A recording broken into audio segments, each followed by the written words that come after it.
प्रणाम बेटा चुन्नू मुन्नुओं, कैसे हो? अच्छे हैं सर। आज तार खातर लाया हूँ भाई SCRT कक्षा 5वीं। विषय है EVS झरोखा। पाठ है 21वां कपाल मोचन एक सांस्कृतिक धरोहर वह भाई अपनी जो बड़े बुजुर्गां ता पूर्वजां ता अपन मिली से। और चाहे वह कोई ऐतिहासिक बिल्डिंग भी हो सके से, और चाहे विचार भी हो सके हैं, समाज के सिद्धांत भी हो सके से, चाहे भाई अपने कोई ऐतिहासिक संबंधित किसी भी प्रकार का शहर गांव थे, कुछ भी हो सके से भाई। यानी कि जो रीति रिवाज परंपराएं, जो वास्तुकला, जो भी अपन है, अगर अपने पूर्वजों तक मिली है तो वह धरोहर या धरोहर कहलाती है, विरासत कहलावा है, थात्विक हुआ वैसे। समझ में आया भाई? हाँ जी। तो हजारों लाखों सालों से जो सृष्टि चलती आन लग रही है, हमारे ऋषि मुनियों ने जो एक परंपरा चलाई, अगर भाई आगे आने वाली पीढ़ियां एक संगम हो उनका, एक जगह पर वो मिले, कहीं न कहीं मेले लगन लग गए, या फिर किसी न किसी बहाने से त्यौहार पर्व पर इकट्ठे होने लग गए, तो उसके बारे में मेले मालिया के बारे में आप इसमें पाठ में चर्चा करेंगे। तैयार हो भाई चुन्नू मुन्नुआ रिकेश का अपने यूट्यूब चैनल खातर?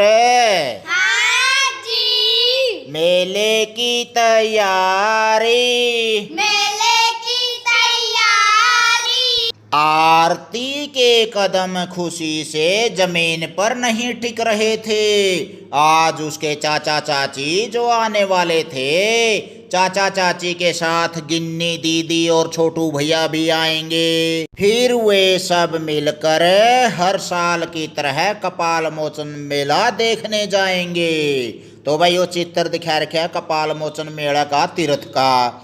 और भाई धार्मिक स्थल हुआ है प्यारे चुनु मुनुओं, जिस पर हर साल 6 महीने में, 1 महीने में, किसी विशेष महीने के अवसर पर या तारीख को, तिथि को मेला बरस है। और भाई कोई विशेष त्योहार पर्व पर जो मेला बरस है, उस पर बहुत से लोग अपने अपनी आस्था, मान्यता, श्रद्धा के अनुसार इकट्ठे हुए से। अपना अपना एरिया की क्षेत्र की मान्यता हो ऐसा। तो बड़का सुधा सारा टाबर और मेला देखने जावेगा। इसी तरह आरती और उसके चाचा चाची और ये सारा टाबर और इकट्ठा होगा भाई मेला पे। तो देखो अब बताओ भाई, क्या तुमने कोई मेला देखा है? यदि हाँ तो कौन सा? हाँ जी, मैंने एक मेला देखा है, बनबोरी वाला। बनबोरी का मेला देखा है? तो भाई शीतला माता का मेला है, कुरुक्षेत्र का सूर्य ग्रहण का मेला है ज्योतिषर पे, या फिर विभिन्न प्रकार के फल्गु का मेला है अपना कैथल में। तो बहुत से मेले हैं जिस पे लोग इकट्ठे हुए हैं अपने अपने मान्यता, श्रद्धा, आस्था के अनुसार है। सर जी, लेकिन मैं तो बनबोरी वाला मेला में ही गई हूँ। बनबोरी वाला मेला में गई है तो तारा करके बनबोरी दुखते होंगे, और कि मैं दुखता होगा तो कोई वो खाटू श्याम पे, बालाजी पे, स्त्रियां तरिया तरिया की जगह पे जावे से। तुम मेले में किसके साथ गए थे? मैं मेरे नाना नानी के साथ गई थी। दादा दादी के साथ भी गए होगे, माँ बाबू गल्ले भी गए होगे, भाई नाना नानी गल्ले भी गए होगे। तुमने मेले में क्या क्या देखा, क्या खाया? सर जी, मैंने उड़ाने बिस्कुट खाए और मैंने कई झूले देखे। कई झूले देखे, खिलौना की दुकानें भी देखी होंगी। यार भाई आलू का भंडारा लग रहा है, वो नहीं चखा तो मजा के होया मेले का? फिर चखा था? सजावट का सामान भी देखा था। सजावट का सामान भी देखा था, बहुत अच्छे भाई। ले बा डांकम डांक हो रही हो, अगला पेज पा जो थोड़े से। आरती के बोली, दादाजी चाचा जी कितनी देर में आएंगे? दादा तो पूछा है मेरा चाचा कितनी देर में आओगा। दादाजी बोले बस आने ही वाले हैं। तो आरती ने क्या कहा? दादाजी, हम तो जगाधरी में रहते हैं, हमारे घर से कपाल मोचन कितनी दूर है? तो आरती पूछा है कहाँ पे? तो जगाधरी में रहा, यमुनानगर में जगाधरी तहसील है भाई चुन्नू मुनुआ। अरे ओड़ा तक कपाल मोचन पूछा कितनी दूर है? दादा बोलिया बेटा यह स्थान जगाधरी शहर से लगभग 17 किलोमीटर दूर है। आरती के बोली फिर हम वहां तक कैसे जाएंगे? तो दादाजी बोले वहां जाने के लिए सरकार द्वारा बहुत सी बसें चलाई जाती हैं, हम उन्हीं से जाएंगे। पता करो और लिखो। पता करो और लिखो। क्या तुम्हारे गांव में, नगर में, शहर में कोई ऐतिहासिक या पौराणिक स्थल या इमारत है? हाँ जी है। हमारे आसपास किसी एक गांव में नहीं होगी तो भाई दूसरे गांव में कोई न कोई ऐतिहासिक या पौराणिक ऐतिहासिक स्थल मिल जाते हैं। जैसे आसपास के एरिया में रामराय है, बनभोरी है, कपाल मोचन का है, या इधर से कैथड़ में है फल्गु का, या फिर उधर सिरसा साइड में बहुत से, यानी कि हर एक जिले में कोई न कोई पौराणिक मान्यता का ऐतिहासिक स्थल महाभारत काल का या रामायण काल का मिल जाते हैं। और कहीं न कहीं किसी न किसी नगर, शहर या ऐतिहासिक स्थान से कोई न कोई पौराणिक घटना जुड़ी हुई होती है, उनकी आस्था, मान्यता या श्रद्धा होती है, तो लोग वहाँ पर आते हैं, इकट्ठे होते हैं किसी विशेष स्थान पर। यदि हाँ तो क्या तुमने उसे देखा है? हाँ जी, मैंने उसे देखा है। जैसे भाई जींद में पांडु पिंडारा है, अमावस्या को वहाँ पर लोग अपने अपने श्रद्धा के अनुसार आते हैं, नहाते हैं, पिंडदान आदि करते हैं। अब वह किस अवस्था में है? यह पुराना हो चुका है। कौन सा स्थान की बात कर रहे हैं बेटा तुम? रामरे की। रामरा गई थी? अच्छा, किस गला गई? मेरी नानी के साथ। वहाँ मेरे कपड़े भी चोरी हो गए थे। ओए होए, कपड़िया की जोड़ी गला ले गई थी, कोई कपड़े ठहके ले गया था। यो तो शुक्र है सर जी, मेरी माँ बोली है कि नई ड्रेस ना पहन कर जाइए या पुरानी ले जाए। पुराने कपड़े ठहके ले गया कोई बात नहीं, चलो किसी का तो कायम आए होंगे, पहरे होंगे, किसी ने तो जरूरतमंद ने ठाए होंगे, बिना जरूरत वाला कौन उठाओगा। चलो कोई बात नहीं, ऐसा होना नहीं चाहिए। वैसे तो आगे है भाई, क्या इसे देखने के लिए बड़ी संख्या में लोग आते हैं? हाँ जी, आते हैं। क्या इसके रख रखाव के लिए उचित प्रबंध किए गए हैं? हाँ जी, किए गए हैं। गांव की पंचायत है या कोई प्रशासन, सरकार के द्वारा भी ऐसे प्रयास किए जाते हैं कि इसका रख रखाव ठीक हो। इसके विषय में कुछ लाइनें अपनी कॉपी में लिखो, उसका चित्र भी बनाओ। तो भाई रामराय का है, पांडु पिंडारा का है, बनभोरी का है, इस तरह का कोई भी मेला लगता है आसपास आपके, या फिर हरियाणा के, क्योंकि हरियाणा में एकमात्र channel Harikesh Kapdo YouTube channel है भाई। सिरसा में भी पोस्ट जाओगी या और पंचकूला में भी, और महेंद्रगढ़, रेवाड़ी, नारनौल के बच्चे भी पढ़े इसने, सोनीपत और पानीपत के भी। तो अपना अपना क्षेत्र के हिसाब से भाई कोई भी आप किसी भी पवित्र स्थान का नाम ले सको हो, जो आप गए हो, यात्रा करी हो, अनुभव हो आपका, वो अपना अपना नाम लिख देना है तुमने। और उसके बारे में कोई चित्र हो, फोटो हो आपके पास, अनुभव हो आपका, या दो चार लाइनें उसके बारे में आपके जो दिमाग में चित्र बना हुआ होता है उसको उंडेल सकते हो।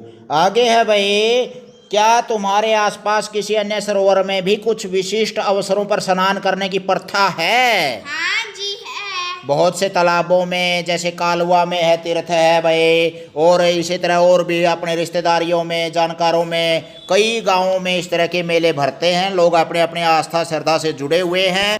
आरती के बोली, लो चाचा जी, चाची जी भी आ गए। चाचा जी, चाची जी ने आरती को प्यार से गले लगाया। फिर वह गिन्नी दीदी व छोटू भैया को लेकर अपने कमरे में गई। वहां उसने मेले में जाने के लिए अपनी नई फ्रॉक व स्वेटर दीदी व भैया को दिखाए। मम्मी व चाची जी ने खाने की बहुत सी चीजें बनाई। चाचा जी व पिताजी मेले में जाने के लिए बस की टिकटें लेकर आए। अगले दिन सुबह 5 बजे उठकर सभी मेले के लिए रवाना हुए। दादाजी बोले, इस मेले में हर साल लाखों लोग स्नान करने व मेला देखने आते हैं, इसलिए आरती तुम गिन्नी व छोटू हमारे हाथ पकड़ कर रहना। आरती बोली, दादाजी यह मेला क्यों लगाया जाता है?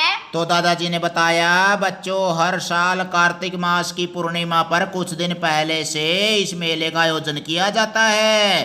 कपाल मोचन एक पौराणिक स्थल है। इस स्थान का उल्लेख पुराणों तथा महाभारत में भी मिलता है। मान्यता है कि इस स्थान पर बहुत से हिंदू देवता, पांडव, गुरु नानक देव जी तथा गुरु गोविंद सिंह जी आए थे। माना जाता है कि यहाँ कार्तिक मास की पूर्णिमा पर स्नान करना पवित्र होता है। सर्दी के मौसम में कार्तिक स्नान से हमारा शरीर स्वस्थ व मजबूत रहता है। गुरु नानक देव जी का जन्म दिवस होने के कारण यह दिन और भी शुभ व मंगलकारी माना जाता है। पता करो और लिखो। पता करो और लिखो। बाबा गुरु नानक देव जी कौन थे? बाबा तो भाई गुरु नानक देव जी सिखों के पहले गुरु थे। तो भाई सिखों के पहले गुरु थे। उन्होंने एक बार की बात है, आपने पढ़ा सुना भी होगा, अकबर उसके पिताजी ने व्यापार करने के लिए कुछ पैसे दे दिए थे और कुछ भूखे साधु मिल गए थे। भूखे साधुओं को खाना खिला करके वापस घर आ गए और सारा पैसा उसमें व्यापार का भोजन कराने में लगा दिया। तो इस प्रकार से बहुत बड़े दयालु थे, महान पुरुष थे। बड़े होकर के उन्होंने एक सिख धर्म के बारे में अच्छी शिक्षाएं दी, लोगों को अच्छे रास्ते बताए। और उसके कुछ शिष्य भी थे, जैसे मर्दाना वगैरह थे, तो उन्होंने अच्छे सिद्धांत दिए। सिख धर्म की स्थापना के पहले गुरु माने जाते हैं। उन्होंने क्या शिक्षाएं दी? मनुष्य को मनुष्य से प्रेम हो, प्रभु का ध्यान करना चाहिए, ईमानदारी से कमाई करना, जरूरतमंदों की सहायता करना। अरे वाह, ढूंढे ठा दिए बताना। तो भाई जरूरतमंदों की सहायता करनी चाहिए, परमेश्वर का नाम लेना चाहिए और ईमानदारी दिखानी चाहिए। चाहे कोई किसान हो या मजदूर हो, व्यापारी हो, विद्यार्थी हो, अध्यापक हो, कोई भी हो, अपने ईमानदारी से देशभक्ति पूर्ण कार्य करते हुए अपना अपना क्षेत्र में काम करें। गुरु गोविंद सिंह जी कौन थे? गुरु गोविंद सिंह जी सिखों के 10वें गुरु थे।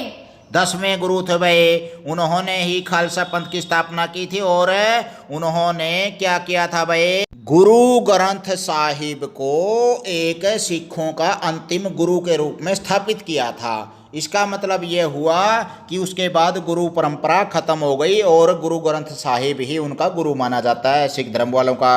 तो भाई गुरु गोविंद सिंह जी बहुत ही देशभक्त और बहुत ही अच्छे सिख धर्म के 10वें गुरु माने जाते हैं। तो भाई मेले की सैर, मेले की सैर के बोली आरती बिटिया? गिन्नी दीदी देखो, बस में काफी भीड़ है। दादाजी ने कहा है कि हमें साथ ही रहना है। तो गिन्नी बोली, हाँ, हम दोनों दादाजी के पास बैठेंगे और कपाल मोचन के विषय में और भी जानकारी लेंगे। आरती पूछा है, दादाजी हम वहाँ और क्या क्या देखेंगे? तो दादाजी ने बताया, बच्चों हम सबसे पहले पवित्र सरोवर में स्नान करेंगे, फिर कपड़े बदलकर हम ऐतिहासिक महादेव मंदिर, गऊ बच्छा मंदिर तथा गुरुद्वारा जाएंगे। तो आरती ने पूछा, हाँ दादाजी, मेरी कक्षा में पढ़ने वाले गुरु बख्श व सिमरन भी यहाँ आते हैं। गुरु बख्श और सिमरन और आवा हैं भाई, क्योंकि अपने अपने आस्था के अनुसार लोग कुछ मस्जिदों में जाते हैं, कुछ मंदिरों में, कुछ गुरुद्वारे में, कुछ अपने गिरजा घरों में, चर्च में जाते हैं। जो विभिन्न प्रकार के पंथ संप्रदाय या मान्यता धार्मिक लोग भावना से भरे होते हैं, उस हिसाब से अपने अपने उन्होंने धार्मिक स्थल भी बना रखे हैं। तो आरती ने पूछा था कि भाई वह दन्नू जने उड़ा आवा से? तो दादाजी ने बताया, हाँ, यहाँ हिंदुओं और सिखों के साथ साथ सभी जाति धर्म व संप्रदायों के लोग आते हैं। कहा जाता है कि बाबा गुरु नानक देव यहाँ आए थे तथा यहाँ अंधविश्वासों के विरोध में लोगों को जागरूक किया था। श्री गुरु गोविंद सिंह जी भगनानी के युद्ध के बाद यहाँ आए थे। इस मेले का ऐतिहासिक व सांस्कृतिक महत्व है। तो प्यारे बच्चों, इतिहास तभी जुड़ा हो रहा अपना। यू इतिहास तो वो है जो अपना लिखने के बाद आदमी ने लिखना सीखा और उसके बाद घटना घटी है और उसको कहीं न कहीं अंकित किया गया है समाज के इतिहासकारों के द्वारा।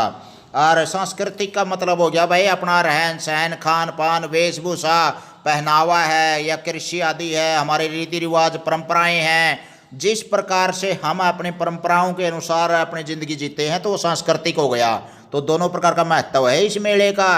तो आगे बताया गया है, देखो, इतने बड़े मेले का आयोजन करने के लिए सरकार को बड़ी मुस्तैदी व योजनाबद्ध तरीके से काम करना होता है। मेले में तंबुओं, पीने के पानी, स्वच्छता, शौचालय, दूध, खान पान, स्वास्थ्य व सुरक्षा सभी चीजों की व्यवस्था सरकार द्वारा की जाती है। आरती बिटिया बोली, लो आ गए हम मेले में। दादाजी यहाँ तो बहुत ठंड है, हम पवित्र सरोवर में स्नान कैसे करेंगे? तो दादाजी ने बताया, तुम दोनों अपनी मम्मी का हाथ पकड़कर एक डुबकी लगाना, फिर गिल्ले कपड़े बदल लेना। सभी ने स्नान करके कपड़े बदले और मंदिरों व गुरुद्वारे में गए। इसके बाद सबने मिलकर मेले का आनंद लिया।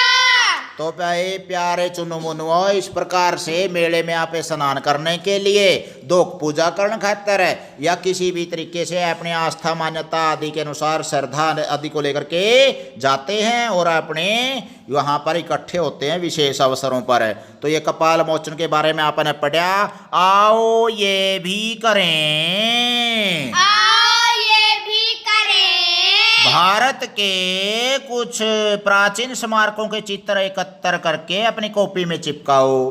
तो प्राचीन स्मारक के क्या हैं भाई अपने, जैसे सूर्य मंदिर है उड़ीसा में, या फिर कोणार्क का सूर्य मंदिर है जो, इसी प्रकार से हमारे प्राचीन जो कोई भी चाहे अंकोर वाट का मंदिर है, या फिर स्मारक हमारे अजंता और एलोरा की गुफाएं हैं, बहुत ज़्यादा शिक्षा मिलती है उससे, किस प्रकार से आदि मानव गुफाओं में रहते हुए चित्रकारी करते रहते थे। महाराष्ट्र में है ये, कभी जिंदगी में मौका मिले तो देख के आना। और भाई हमारे जो ऐतिहासिक स्मारक हैं बहुत पुराने, जैसे केरल में बहुत से मंदिर हैं, सोमनाथ का मंदिर अपने जो गजनवी ने लूटा था वो गुजरात में है। इसी तरह से हमारा अमृतसर का जो गुरुद्वारा है, स्वर्ण मंदिर है, और उसमें सोने का मुकुट चढ़ा हुआ है। इसी तरह से हमारे बहुत से अपने जम्मू कश्मीर में है, वैष्णो देवी का मंदिर है, या मथुरा में है बांके बिहारी का मंदिर है, प्रेम मंदिर है, बहुत से धार्मिक स्थल हैं। बालाजी के आसपास जैसे राजस्थान में बहुत से ऐसे दर्शनीय स्थल हैं जो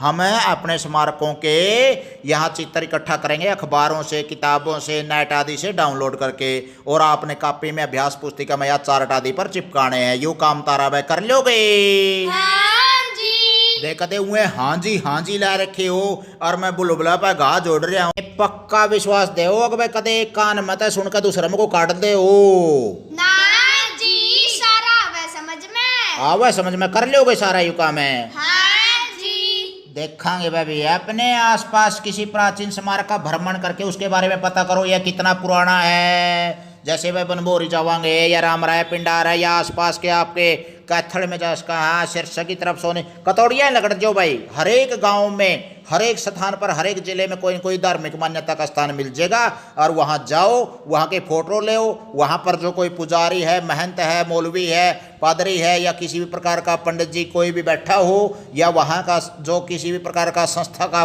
कोई मालिक है, तो उससे मिलो जो इसका ऐतिहासिक जानकार हो, उसके संस्था के बारे में पूरी जानकारी बता दे।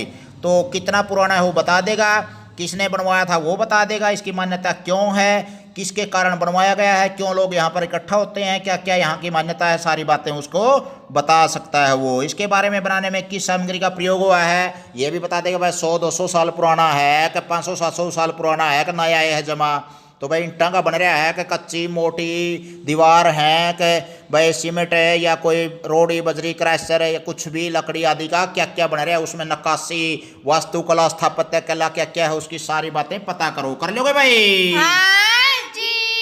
अपने परिवार या आसपास के बड़े बुजुर्गों से पुराने समय के इतिहास के बारे में जानकारी प्राप्त करो। ले भाई पुराना इतिहास नहीं हो तो सैकों नहीं 2 और फार्मा बता दिया भाई, इतिहास तो बहुत लंबी चौड़ी चीज है। बाकी अपने बड़े बुजुर्गों द्वारा बैठा करो, क्योंकि मैं उन्हें जानकारी होगी अंग्रेज के ऊपर अड़े राज कराया करते, अंग्रेजों का टाइम में के कानून होया करते, बहुत सख्ताई होया करती।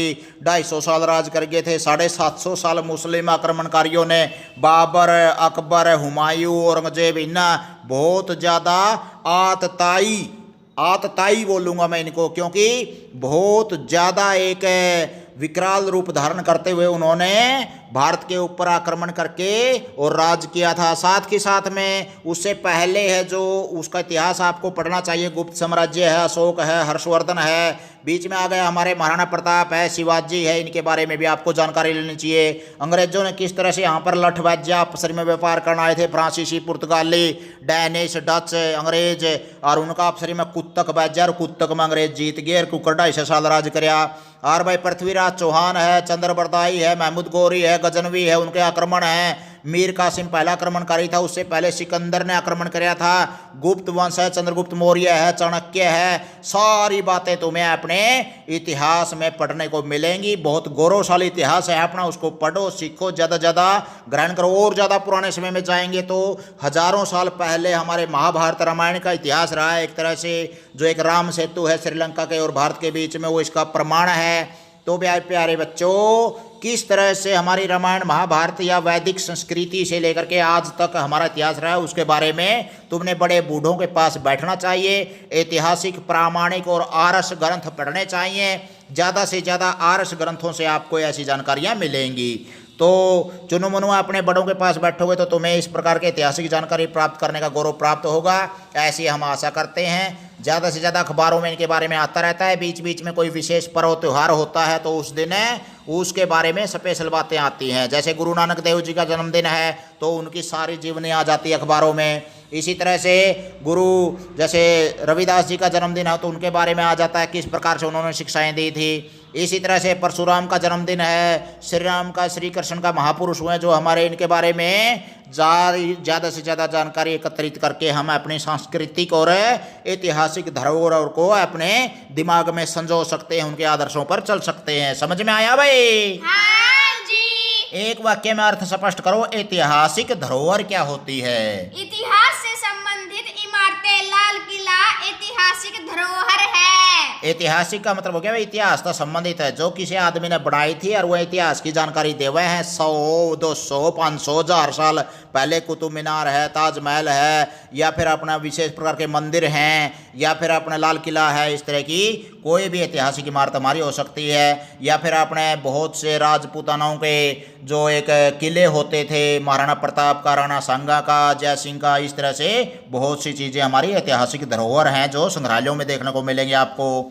या फिर टूटी फूटी अवस्था में वो उस स्थान पर हैं स्थापत्य कला के रूप में। सांस्कृतिक धरोहर क्या होती है भाई? ऐसे रीति रिवाज जो संस्कृति से संबंधित हो या ऐसे स्थान, इमारतें आदि। जैसे भाई अपने रीति रिवाज, परंपराएं, विवाह आदि के जो अपने एक तरह से परंपरा चली हुई हैं, ढंग चले हुए हैं, तो इस तरह के जो ढंग हैं या रीति रिवाज, परंपराएं जो हम निभाते हैं अपने आदि विभिन्न प्रकार के अवसरों पर, तो ये सांस्कृतिक धरोहर हैं अपने। जैसे विवाह के गीत हैं, या फिर विवाह आदि पर जो हम भोज आदि देते हैं एक दूसरे को, या फिर मेले आदि भरते हैं, या गीत हैं हमारे और किसी तरह की रागनियाँ हैं, तो ये सारी हमारी सांस्कृतिक धरोहर हैं। और स्मारक क्या होते हैं? जो हमें पुराने इतिहास की याद दिलाते हैं और सामने खड़े हैं हमारे आँखों के।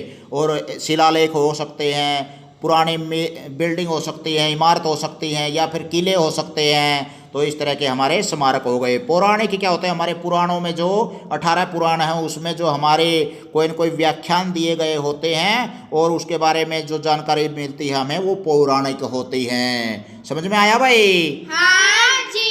पुस्तकालय, इंटरनेट आदि स्रोतों से जानकारी एकत्रित करो और अपनी कॉपी में लिखो तुम्हारे प्रदेश में और किस किस स्थान पर कौन से ऐतिहासिक व सांस्कृतिक स्थल या इमारत या स्मारक हैं। तो भाई जैसे नारनौल में है, कई स्मारक ऐसे हैं जो हमारे इतिहास से जुड़े हुए हैं। इसी तरह से हमारे रेवाड़ी में है, गुड़गांव में शीतला माता का मंदिर का है, जैसे बहुत ज़्यादा बड़ा मेला भरता है। फल्गु का मेला भरता है जैसे कैथल में। और इसी तरह से हमारे सालवन में है, बनभोरी में है, सिरसा साइड में बहुत से अतिरिक्त मेले भरते हैं। इस तरह से समय समय पर जगह जगह पर इस तरह के मेले भरते हैं जो हमारे वो सांस्कृतिक स्थल हो गए।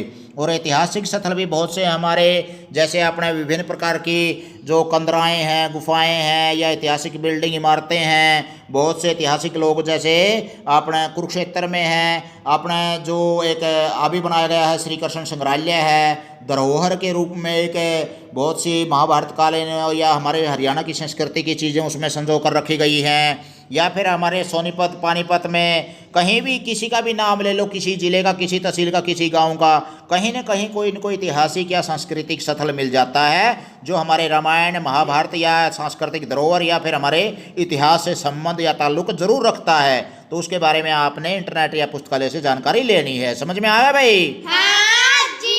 क्या प्राचीन काल में भी कुछ अवसरों पर सामूहिक स्नान की परंपरा थी? उदाहरण देकर विस्तार से लिखो।